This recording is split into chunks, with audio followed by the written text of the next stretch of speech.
जब कोई हमारा अपमान करता है तो सबसे पहले प्रतिशोध की भावना क्यों आती है? और जब प्रतिशोध संभव नहीं होता तो इंसान अंदर ही अंदर क्यों जलता रहता है? क्योंकि मनुष्य अपने आत्मसम्मान को सबसे महत्वपूर्ण मानता है।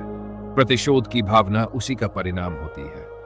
अगर कोई प्रतिशोध नहीं ले पाता तो यह भावना अंदर ही अंदर जलती रहती है, क्योंकि मन को लगता है कि न्याय नहीं हुआ। लेकिन गुरुदेव, कई बार सामने वाला ताकतवर होता है, कानून का डर होता है और प्रतिशोध लेना संभव नहीं होता। तब क्या करें? ऐसी स्थिति में इंसान को सबसे ज्यादा धैर्य और समझदारी की जरूरत होती है। उस समय पहला कदम यही होना चाहिए कि तुम नकारात्मक ऊर्जा को खुद पर हावी मत होने दो। यह समझो कि प्रतिशोध स्थायी समाधान नहीं है, बल्कि यह तुम्हारी ऊर्जा और समय को और अधिक नष्ट करेगा। गुरुदेव, क्या घृणा एक स्वाभाविक भावना है? क्या हम इसे रोक नहीं सकते? यह कहना कठिन है। घृणा स्वाभाविक नहीं है, यह परिस्थितियों की उपज है। लेकिन इंसान के पास एक शक्ति है, वह अपने विचार बदल सकता है और घृणा को प्रेम में बदल सकता है।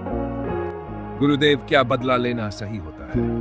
बदला तब तक सही लगता है जब तक हमें यह एहसास नहीं होता कि बदले से कुछ नहीं बदलता।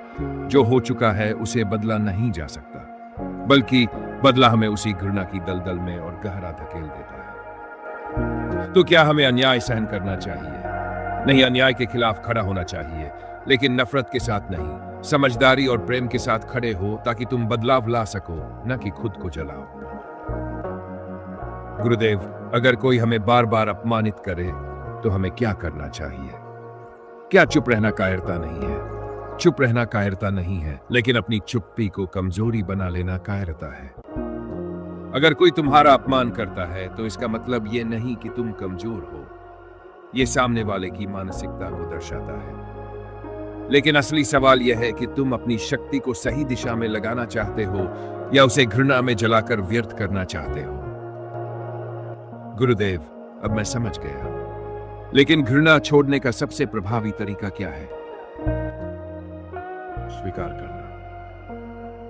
यह स्वीकार करो कि जीवन में सब कुछ तुम्हारी इच्छानुसार नहीं होगा। क्षमा करना। क्षमा करने का अर्थ यह नहीं कि तुम किसी को सही ठहरा रहे हो। ध्यान यह मन को शांत करता है और तुम्हारी चेतना को शुद्ध करता है। सकारात्मकता। जब नकारात्मक विचार आए, खुद से पूछो, क्या यह मेरे जीवन को बेहतर बना रहा है?